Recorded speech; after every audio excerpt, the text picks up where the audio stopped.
Hi guys, ഞങ്ങൾ ഇന്ന് എടപ്പാളിലുള്ള marine miracle കാണാൻ വേണ്ടി പോവാണ് കേട്ടോ. കുറേ നാളായി അവിടെ തുടങ്ങിയിട്ട്. ഉണ്ണിയേട്ടൻ സീരിയസ് ആയിട്ട് വണ്ടി ഓടിച്ചുകൊണ്ടിരിക്കുന്നുണ്ട്. അങ്ങനെ ഞങ്ങൾ അവിടെ എത്തി. അച്ഛനും അമ്മയും നേരത്തെ വന്നു കേട്ടോ. ടിക്കറ്റൊക്കെ എടുത്ത് സെറ്റാക്കി നിൽക്കുന്നുണ്ടായിരുന്നു. ഞങ്ങളെല്ലാവരും കൂടെ അകത്ത് കയറിയപ്പോൾ ഇതൊക്കെയാണ് കേട്ടോ അവിടെ കാണാനുള്ളത്. നല്ല രസമുണ്ടായിരുന്നു കേട്ടോ. മൊത്തത്തിൽ കുട്ടികൾക്കൊക്കെ കാണാൻ പറ്റിയ നല്ല ലൈറ്റ് സെറ്റിങ്സും കുറേ സംഭവങ്ങളൊക്കെ അതിനകത്ത് ഉണ്ടായിരുന്നു. ഫോണും പിടിച്ച് കുട്ടികളുടെ പിന്നാലെ ഓടുക എന്നല്ലാതെ ഒരെണ്ണം പോലും നല്ലപോലെ പോസ് ചെയ്ത് തന്നില്ല. എന്താ പിന്നെ അച്ഛനും അമ്മയും വീഡിയോ എടുത്തിട്ട് അങ്ങോട്ട് നടക്കാമെന്ന് വിചാരിച്ചു കേട്ടോ. അവർ പിന്നെ നല്ലപോലെ പോസ് ചെയ്ത് തന്നിട്ടുണ്ടായിരുന്നു. ഈ വെച്ചിരിക്കുന്നതൊക്കെ പ്ലാസ്റ്റിക് പൂവാണ്, വെറും പറ്റിക്കൽസ് ആണ് കേട്ടോ. നല്ല നല്ല ഭംഗിയുണ്ടായിരുന്നു കാണാനൊക്കെ. ഫോട്ടോ എടുക്കാൻ വേണ്ടിയിട്ടൊന്ന് ചിരിക്കാൻ പറഞ്ഞാൽ കുഞ്ഞുമണി ഇതേപോലെ ചിരിച്ചുകൊണ്ടിരിക്കും കേട്ടോ. എത്ര നേരം വേണമെങ്കിലും ഞങ്ങൾ ചിരിച്ചുകൊണ്ടിരിക്കും. ഇഷ്ടമായ ഞങ്ങളുടെ ചിരി. ഇനി നമുക്ക് കുറച്ച് നേരം കടലിനടിയിലൂടെ സഞ്ചരിക്കാം കേട്ടോ. വാ.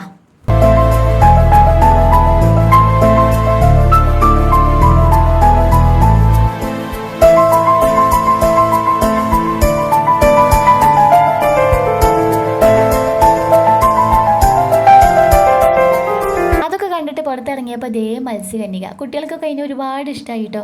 കുറേ നേരം അതിങ്ങനെ മുകളിലേക്ക് പോകും, താഴേക്ക് വരും, എന്നിട്ട് കുറേ ടാറ്റ കൊടുക്കും, കുറേ ഫ്ലാങ്കസ് കൊടുക്കും. കുറേ നേരം അതിനെ നോക്കി നിൽക്കുന്നുണ്ടായിരുന്നു കേട്ടോ. എന്നിട്ട് പുറത്ത് ചാടിയപ്പോഴോ ഇവിടെ ഒന്നും കുട്ടികളെ കൊണ്ട് നിൽക്കാൻ പറ്റാത്ത സ്ഥലമായ കാരണം അവരെയും വലിച്ചുകൊണ്ട് നേരെ മുന്നിലേക്ക് നടന്നു. ഇവിടെ കുറച്ച് നേരം നിൽക്കണം എന്നൊക്കെ തോന്നിയിട്ടോ. വള, മാല, പൊട്ട്, ചെരുപ്പെന്ന് തുടങ്ങി സകല സാധനങ്ങൾ ഇവിടെ ഉണ്ടായിരുന്നേ.